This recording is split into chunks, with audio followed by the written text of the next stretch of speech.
Restaurant Unstoppable, inspire, empower, and transform the industry. With excitement, allow me to introduce to you today's guest, co-founder and former chief people officer of Tender Greens and current coach and strategic advisor at Quiet Advisory, David Dressler. My man, are you feeling unstoppable today? Completely. Yes. And if that name, David Dressler, sounds familiar, it's because we literally just had him on the show. I recorded it a little over a month ago. And really what I'm trying to do with Restaurant Unstoppable, one thing I've learned is that it's not about how many relationships you have. It's about the quality of relationships. So we got David on to share his story, which really well parallels his book, 10-year plan, which he co-authored with his previous business partner, Eric Oberholzer, who he also got on the show. So you can see the theme here. We're going deep, we're drilling down, and we're really trying to get to know these leaders in the industry. So today we're talking about creative deconstruction. Did I say that right? Or is that how you say it? Destruction. Destruction. Thank you. Creative destruction.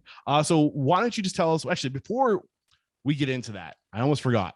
We got to do a success quote or mantra. So let's get that motivational, inspirational ball rolling. What do you got for us? So I was recently on a webcast where Eric, my co-author and partner, co-founder, was interviewing chef Pierre Thiam from Teranga in New York, who's also the founder of Yolele Foods. And just an awesome gentleman. And halfway through the conversation, he said something that just stopped me in my tracks. So I'm sharing it. This just happened last week. Yeah, please. When you were lost, go back to where you came from. Ooh, why did that resonate with you? Oh man, because the number of times that I have been in a spot where I felt a little bit stuck or a lot stuck and thought, well, we just got to push through. We've just got to push through. Typically, that's not ended up being the best solution. But if I could have had the foresight to go backwards a little bit, retrace my steps, how did I get here? Actually examine with some thought, how did I get to this place? I probably would have backed up long enough to see where the other fork in the road was that I missed. So for me, if you're lost, go back to where you came from means take a step back, slow down, and figure out the next best route, given that you got stuck in the route that you're on. You're reminding me of something that just recently happened in my life. I use this app called Day One, which is a journaling app. And what's cool about it is it will just randomly like drop like past journal entries on the same day that you made it, like 3 or 4 or 5 years ago, whenever you made it. And it just forces you to do exactly that, to go back where you came from. And it's really interesting when I just happen to stumble across these thoughts that I would journal, 5 years ago. And sometimes you're like, what's the next move? Where am I going? To be able to reconnect with yourself 5 years ago, to know where you were, where you came from, really helps steer the ship. And it's a great app, but yeah, absolutely. Doing that, going back to where you came from, is super powerful, man. A great way to get this thing started. I'm so happy you brought it there. So let's get into it. What is creative destruction? Okay, so Eric, before I get into it, I want to back up a second. I want to kind of come back a little bit to use Pierre's words, because I think it'll set a foundation for talking about the tool. I think you'd agree in the conversations that you and I have had, and I know that my clients that I work with are in this place of all wanting the same thing, which is essentially a prosperous, sustainably scaling, purpose-driven business. And the thing that I would add to that is, sort of cloaked in a heart-centered culture. Maybe that's not for everybody, but prosperous because it needs to make money. It needs to be able to sustain itself financially. Sustainably scaling, meaning that beyond money, it also has the people and the systems and the infrastructure to not collapse under its own weight as it grows, to not feel like the wheels are going to fall off. And purpose-driven, simply meaning that it exists for more than just to make a buck. Mm-hmm. It's either because it's supporting its community, or it's supporting the advancement of everybody that works there, or it's wanting to solve a problem in the world, or, it exists, it has meaning. And as entrepreneurs, we are challenged because we have got so many competing priorities, because most of us have never done the job before. Unless you were the leader of a bigger business before, you have no idea what this job is, because you're living it every single day. You don't know what you don't know. You have no idea. I love And businesses don't come with instructions. So given that there are always going to be those competing priorities, and that our skills and abilities are always in this place of evolving, it can feel really exciting and challenging, but it can also feel a little bit overwhelming, if we're being totally honest. And with so much at stake, we need tools, and I want to give you one of these. But before we do, I want to just talk about that for a second more.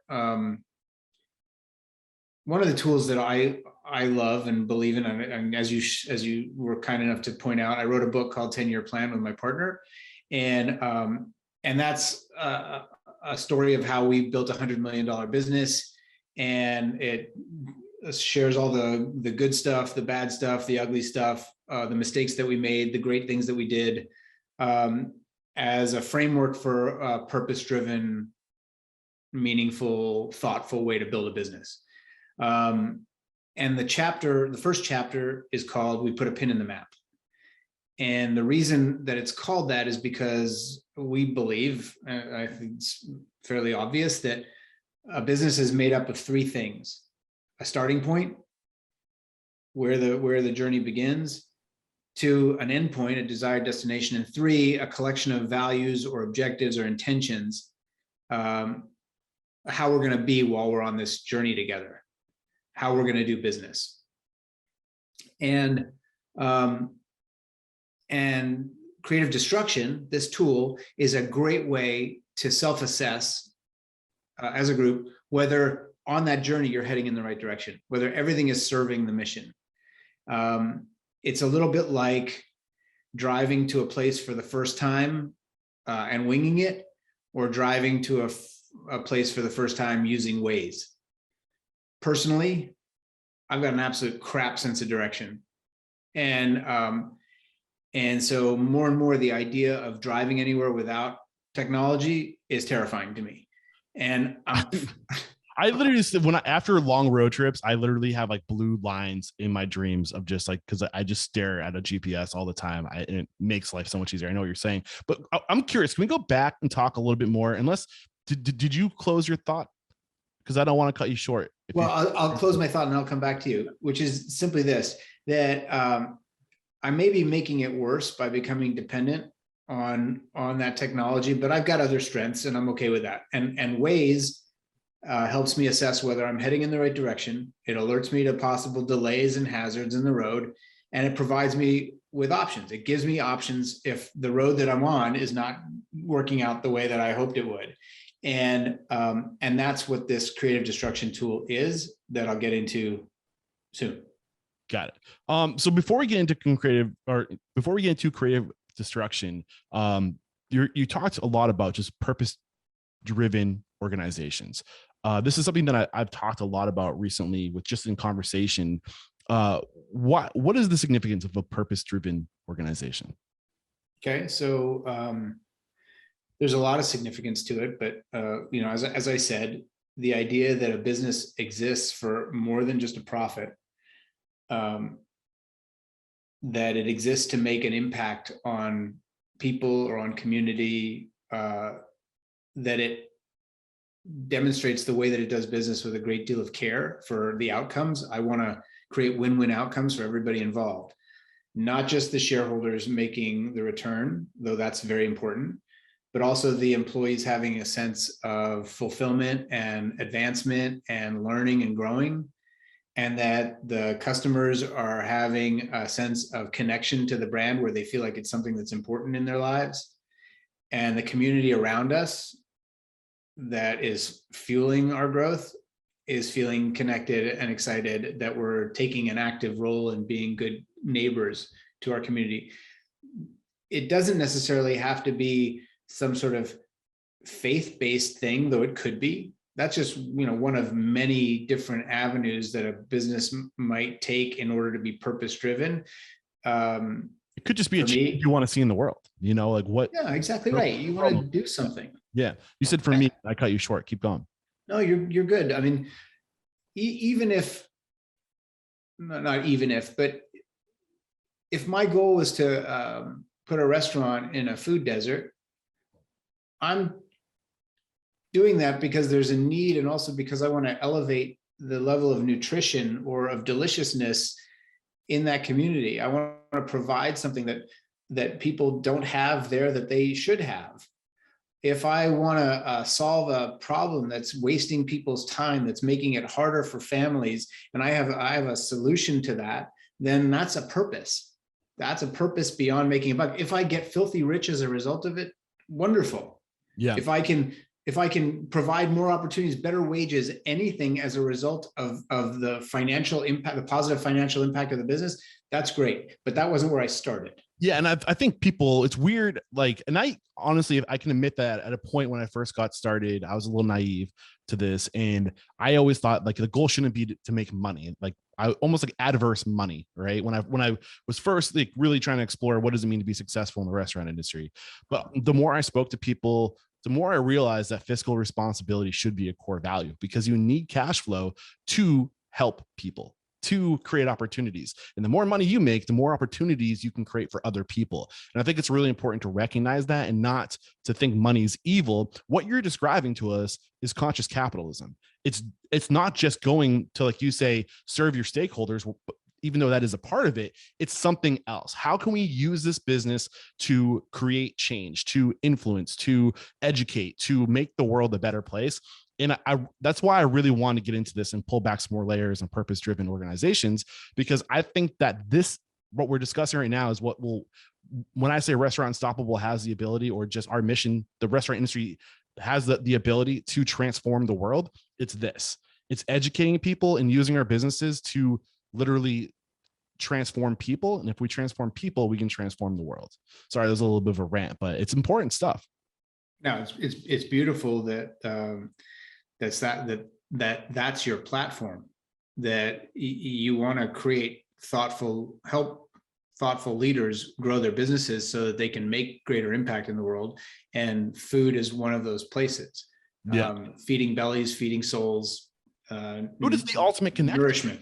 Like we take it for granted. We don't realize how much our worlds center around food. It's life. That's right. And I think the scary thing, or one of the scary things for restaurant operators, is that we're operating on such slim margins oftentimes, and we're so, particularly right now as we tail out of the pandemic, so gun shy. Because for many of your listeners, probably they came close to losing their businesses. Some did. That we just want to have stability, and so maybe social impact is not the biggest priority.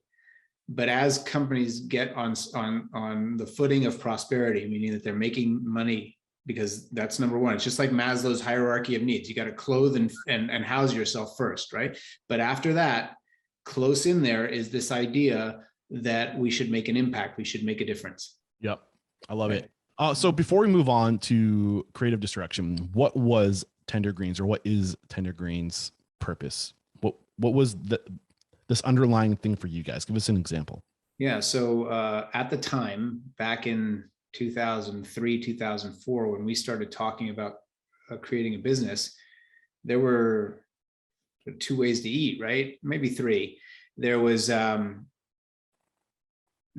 fine dining available to the privileged, very expensive, very exclusive, and not readily available.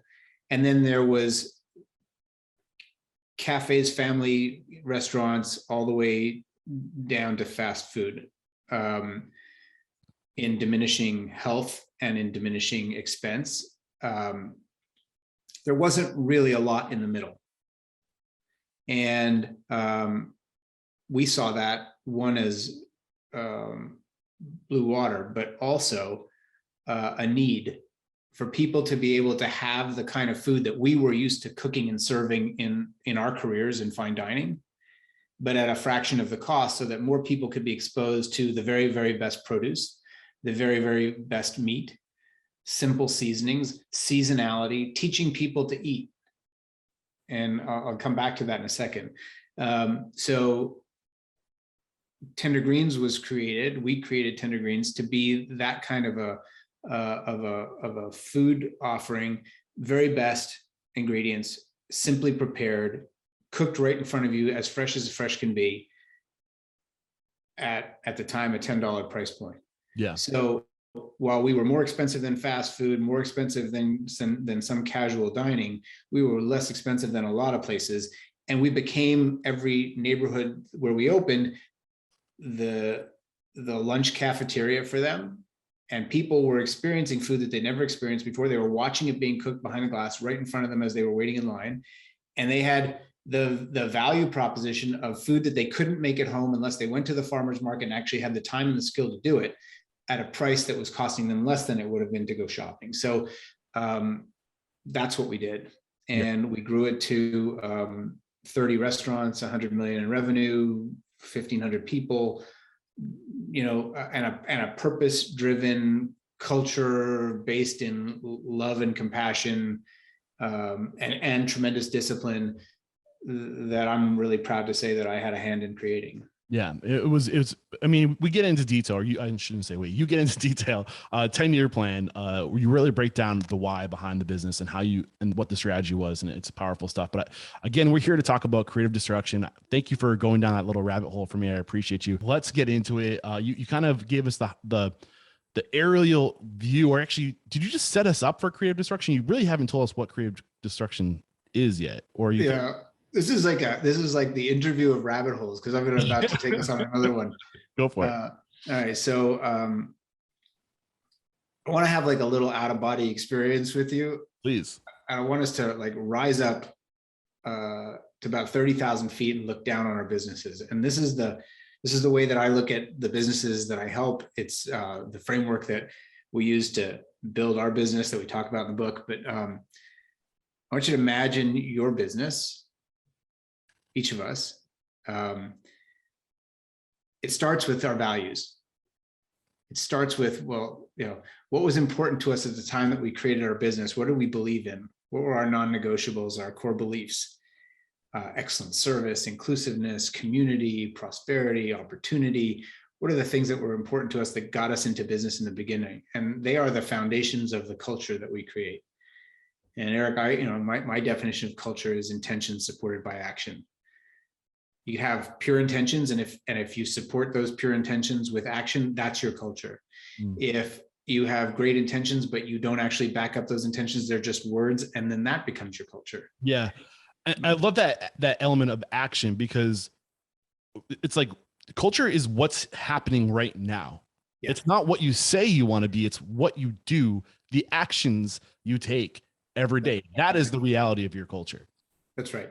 Yeah. So assuming that we are, as purpose-driven leaders, wanting to support our values with action, our values are the sort of framework, the building blocks for what we're about to do. And many of us decided to get into business, to open a business, to express our values. We have a vision for where we want to go. And that vision might be to be the best this, or the biggest this, or the first this, or whatever that is in our city, in our state, in our country, in the world, right? The greatest whatever. That's the vision that we have for the company for one day. And then we got to tell the people that we're working with something, so that we give them a mission. This is the mission that we're on. We're going to do this. And the mission simply says, this is what we do day in and day out. This is for whom we do it. And this is why. And that becomes a mission statement that everybody can rally around. And now we have to achieve that mission. And so we have a strategic plan, and that strategic plan is made up of two things: our goals and the tactics to achieve those goals. The goals are typically sort of something around revenue, something about profit, and something about impact. And the revenue and profit goals allow us to be prosperous, which, I said in the beginning, is something that everybody wants. They don't want a business that's shaky financially. They want a business that's solid, that's dependable. And And then the impact goal is how are we going to be purpose driven? What's the change we're going to make in the world? And from those goals, we derive our tactics, and our tactics are the ways that we're going to achieve the goals.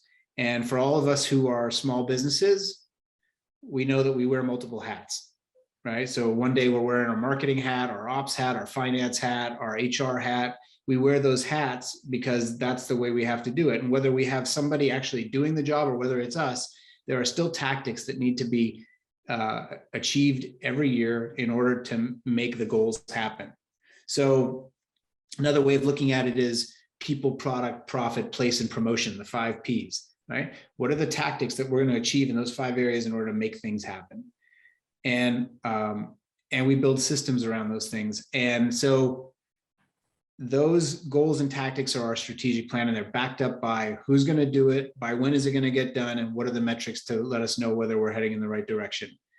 It's going to be 5% increase in this, a 10% increase in this, 50 fewer this, 60 more this, whatever it is, from covers to reportable accidents, whatever the tactics are to achieve our goals, this is how we're going to do it. And having that framework of values, vision, mission, strategic plan, meaning goals and tactics, is a way to look at the framework so that we're all focused on things, because we're getting hit with multiple priorities all the time, aren't we? Right? So if we have a focal point, and that's the focal point, that's the way that I look at the businesses that I support, and it's the way that I think people do best to look at their businesses critically. But how do we know, once we've set all that, how do we know if we're heading in the right direction? How do we know if the goals and tactics that we set are achieving the vision for the company? How do we know before too long if we have to pivot or course correct? And that's where creative destruction comes in. Okay. So give me an example of using your life, your 10-year plan book, right? Where you get it, you take us on this whole entire journey. Give us an example of where you hit a point where you said we have to kind of refigure, like, I can't remember the exact words you use. You come to a point where you realize it's not working, right? And you have to destroy it to recreate it. Use an example from your life. So anytime we say, I don't know, we're going to reduce accidents in the workplace. Okay? And we say, okay, so the problem is, what's the problem? The problem is that we have accidents. We have too many accidents. The goal is to reduce accidents. Okay, well, what would be an acceptable number of accidents to reduce it by? Give it a number. And then to say, okay, we're going to do some creative destruction around this. Okay, here's the framework.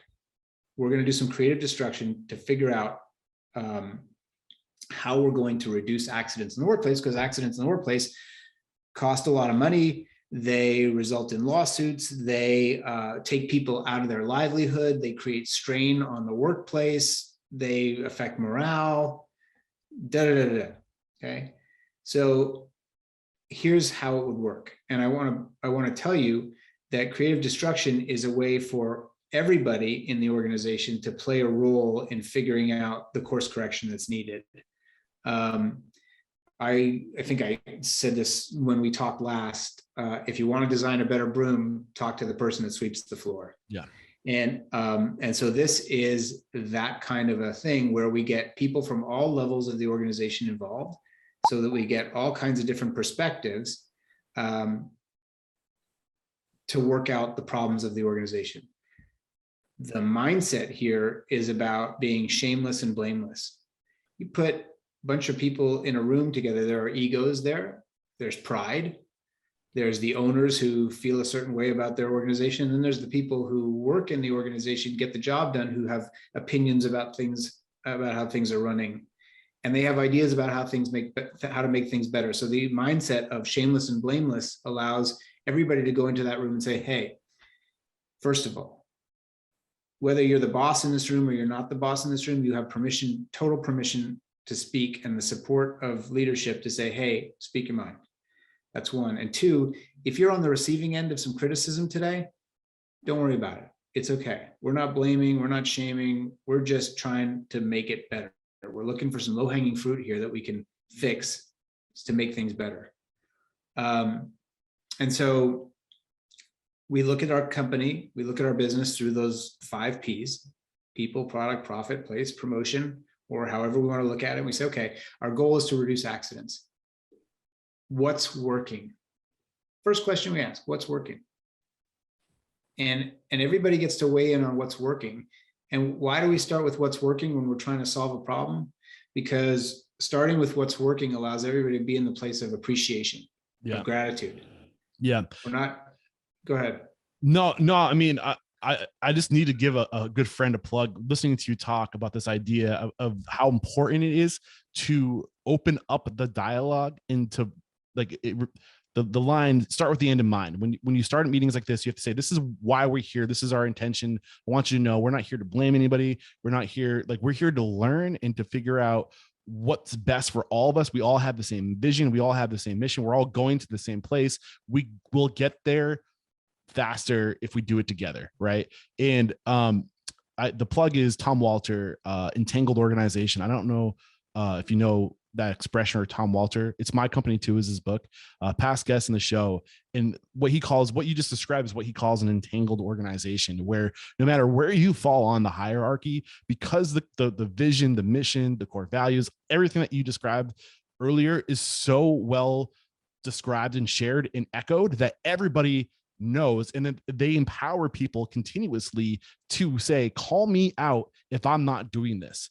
You, as the new hire 1 week on the line, can call out the president, the CEO, the owner, if what you went through during training isn't happening right now, if I'm the person doing it. And that's the idea of an entangled organization. It's like a bush. It comes back in. You don't know. There isn't a tree, a hierarchy. It's just everybody holds everyone accountable. And I just wanted to reinforce how important that is, because it doesn't come up enough in the show. And I think you explained it really well. Sorry. It's an awesome analogy. I love the idea of a tangled bush where you can't tell where the roots are, and you can't tell where the flowers are, and you can't tell how each guy, it doesn't matter. It doesn't matter as long as it's flourishing. Exactly. I love it. That's really cool. Thank you for letting me rant. Yeah, you bet. So we start with what's working. And in the example of reducing accidents in the workplace, we could say, well, we notice that we have cut gloves that we need. We notice that we have all the equipment's working fine. We notice that we notice these things. And we make note of those things because it stimulates our activity, our productivity, our creativity. It keeps us open-minded. And when we've exhausted the number of things that are working, then we go to what's not working. And again, everybody in that room is taking an active role in figuring out how we're going to reduce accidents. And that's really important, that everybody feel free to speak. And so people say, well, you know what? We don't have enough wet floor signs, or the tile in this particular hallway is super slippery, or the button on the walk-in, the doorknob on the walk-in is loose and it doesn't allow you to do this, and you got to do it with your elbow, and we drop a lot of stuff that way, and then it's always wet there. Whatever the example is, we write those down and we brainstorm as long as it takes to put all those things down. We don't try to solve the problems yet. We just brainstorm what's not working. And when we've come to not to try to solve the problem right away, because being in idea generation mode and then being in solution mode are two different places. And if we spend too much time on one, if we get stuck on one particular topic, we may forget those other ones. And it's better when we're in a particular frame of mind to get all of that out onto paper, onto a flip chart, onto stickies, onto whatever we want to do, into a computer, and then go back, because we won't have missed anything. We'll have captured all of those things. Yeah, it kind of reminds me of writing. When you first sit down to write, you just close your eyes, or what. I have to close my eyes sometimes when I write. I don't know why. I don't know if anybody else does that, but like, you just, for me, close my eyes. I just go. I don't even look at the screen, because I see typos or things like red lines, and it just distracts me, and I go back to fix it. And it's like that state of flow, right? So where is that state of flow coming from? You said it's in two different parts of the mind. Where's that state of flow, that creative, that part of the mind. Yeah. Yeah. You ever try to, like you meet with your team and you're having a meeting, and part of it's about like fun, creative stuff, and the other thing is about like solving a problem. Yeah. It's really hard to shift Mm-hmm. from one to the other. And it's hard because the brain gets, oh wow, we're in like limitless possibility range now. And now and I'm loving that. I So love now that. you want me to shift and That's my talk about like packaging cost. You want me to like downgrade my, right? So better to not create that level of back and forth for the brain, but just to stick in one mode, Mm-hmm. right? Awesome. So we've identified that the first thing you do is you really kind of set the expectation. You communicate why we're here, the purpose, the way to go about communicating. Then the first question you ask is what's wrong or what's working. Sorry. Yep. And what's the next question? What's not working? What's not working?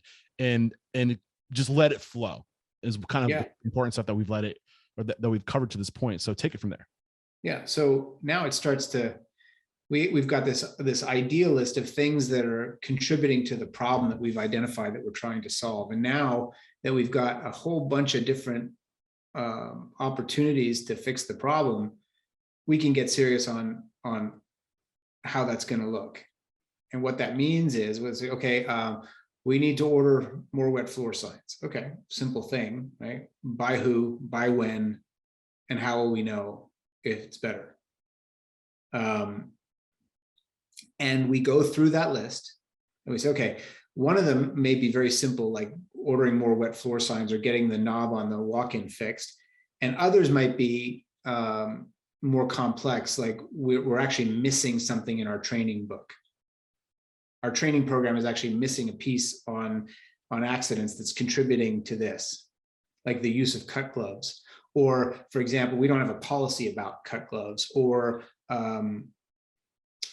there's a piece of equipment that requires further training because that's where a lot of these issues are coming from.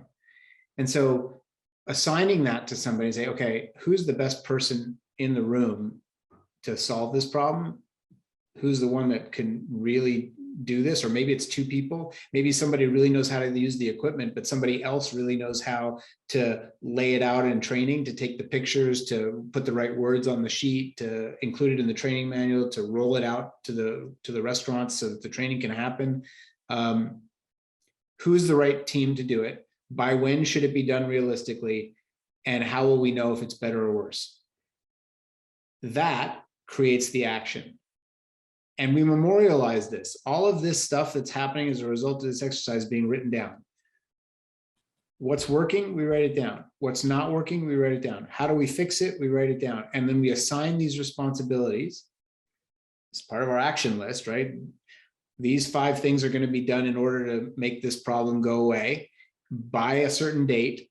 And the metrics that we're going to use, just like the metrics that we use for setting our tactics, we'll know because in 30 days we can measure this. In 30 days we can notice this, and we'll know it when we see it because we've set some metrics. Now the most important thing that happens after all this is everybody goes to work and does this stuff. We have to come back. We have to come back 30 days from now, or 60 days from now, or 90 days from now, whenever we determine, depending how urgent the issue is. And when is a reasonable time to look back and say, yeah, it had an impact? We may not know in a week. We may not know in a month, but in 3 months we will know. And that's when we're going to check back. And when we check back, we say, okay, what was the original problem? What did we say we were going to do? And what was the measurement? The measurement was that there had to be at least 10% reduction in accidents in order for, or it needed to be to 0, or it needed to be whatever. Okay, did we do what we say we were going to do? Yes, we got the wet floor signs, we fixed the walk-in door, and we fixed the training manual, and we rolled it out, and we retrained everybody on how to use cut gloves. Great. What does the data say? Data says we haven't had a reportable injury in 6 months, or in 2 months, or in whatever. Fucking A, let's celebrate. Or it says, well, actually, accidents have gone up, or accidents have stayed flat. Wow, we didn't fix what we thought we were going to fix. That wasn't the solution. So now we go back to creative destruction. What's working? Well, we're not having slip and falls anymore. We're not having lacerations anymore, but we are having this. Okay, we got a new problem to solve. So what's not working and how do we fix it? So what's the structure around this? Do you recommend every 30 days and do you just like follow that template? Do you by chance happen to have a template for this? Well, I'm kind of giving it to you, and the only template that I imagine, though I could probably come up with one pretty quick, is the tracking mechanism. What did we say we were going to do? Who's in charge of it? By when? And then a place to check back. You know, what's the data point that we're measuring? And keeping a running observation of that, a running list of it, so that when we come back in 30 days or 90 days, we remember what we talked about, because, you know, we've all got a lot of shit going on. We don't necessarily remember, but we need to. So that tool does that for us. As for the cadence, I think it depends on what it is and how urgent it is. If you're measuring the impact of digital marketing, you maybe want to do that on a weekly basis, because then you know if you have to pivot, right? That'd be like comparing the blue background to the red background. Oh, there's more clicks with the blue background. Okay, let's double down on the blue background and reduce the red background. I'm just throwing out an example. Or it may be something like you got third-party delivery and there's a lot of mistakes in the packaging. We're getting a lot of complaints about missing stuff, missing items. Okay, well, we're going to do this, this, and this. We're going to have a checklist. We're going to have a sticker. We're going to retrain everybody that puts stuff in bags. What's the impact? We may need to do that on a weekly basis, but then there are other things that may need a longer time to mature in order for us to know whether it actually impacted.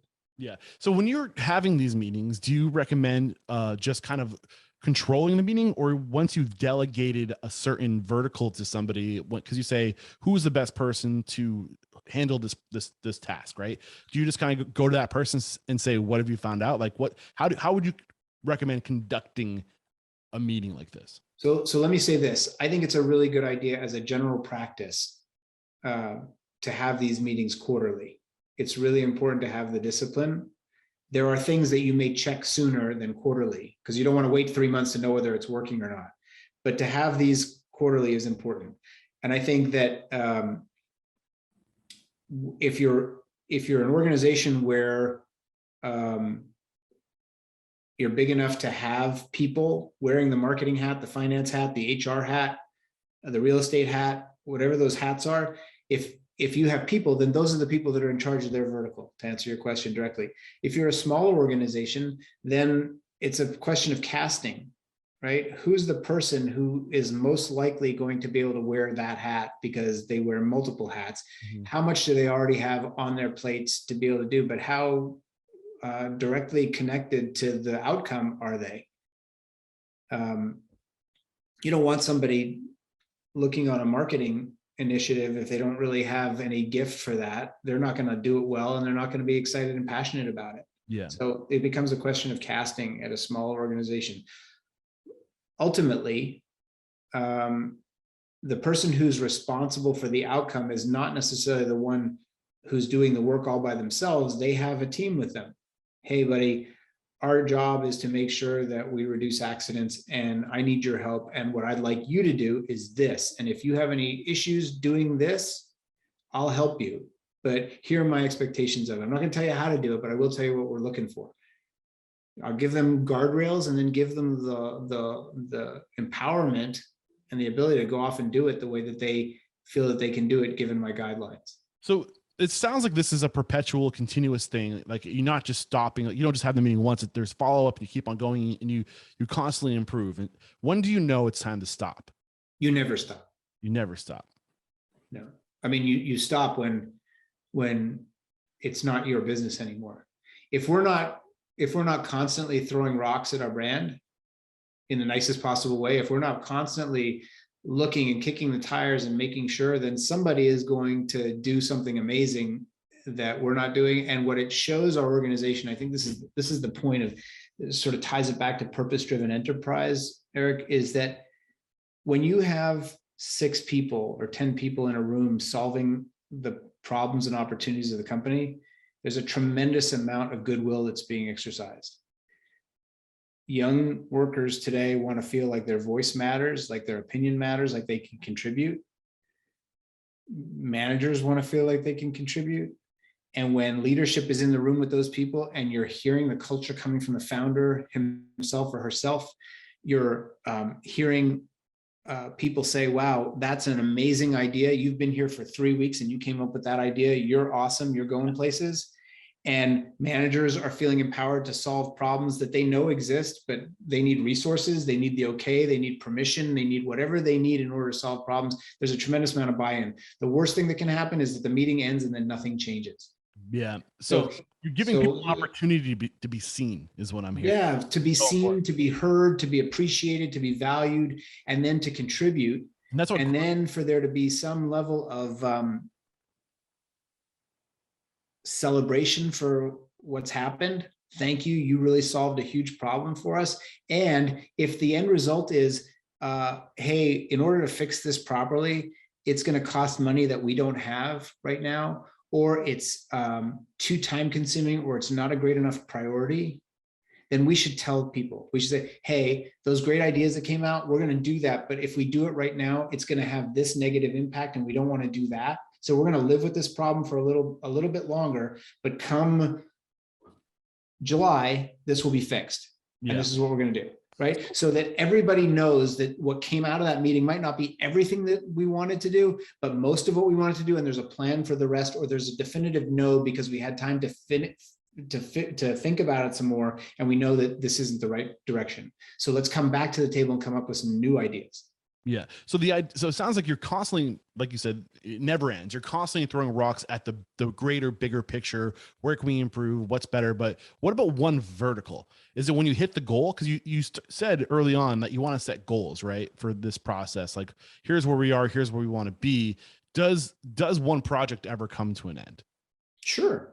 Except that it does until the business changes, or until the landscape changes, the clientele changes, the law changes. Yeah.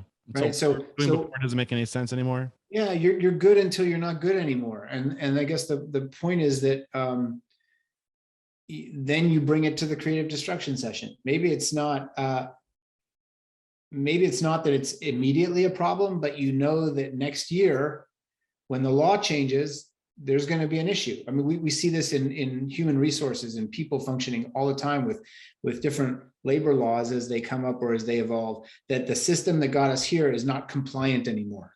Mm-hmm.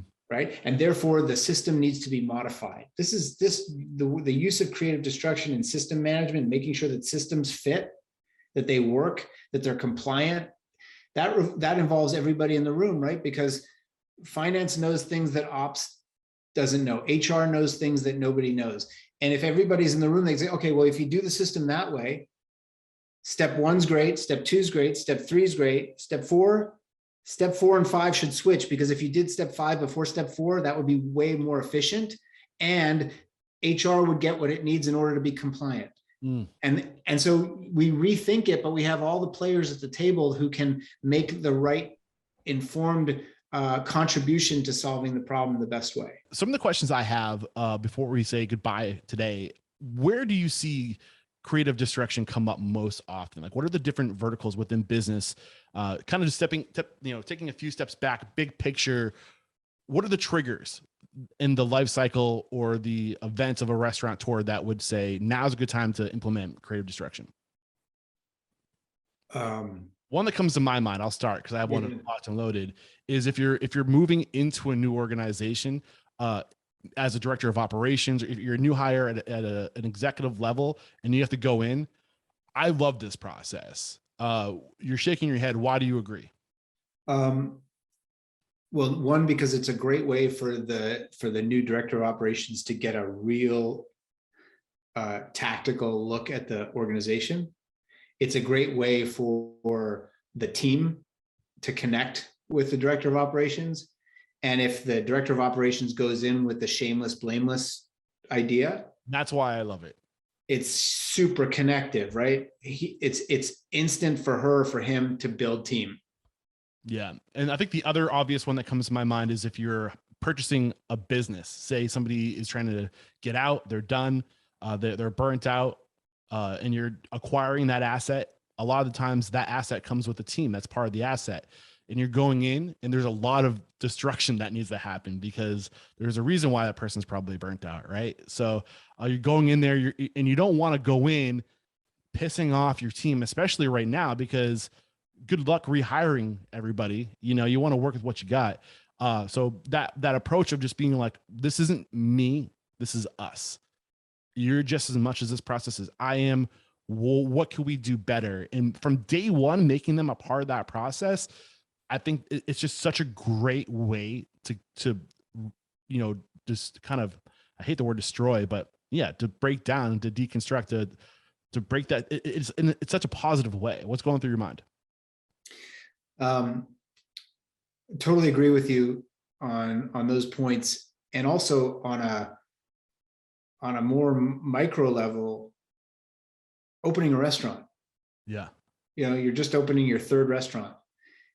After a month, getting the people together and giving them some food and saying, hey, let's just sit and talk about this. We don't need to take 2 hours, but just on a surface level, what's working, what's not, and how do we fix it, is a tremendous amount of support to your general manager, your executive chef, who have been in it and who are tired from that first push and who might need some support.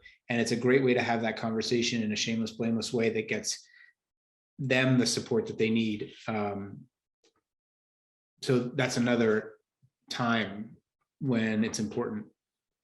Yeah. So David, I've loved today's conversation. I'm curious, what's next for you? What big projects do you have? I'm just curious. I kind of want to pick up the conversation where we left off the last time.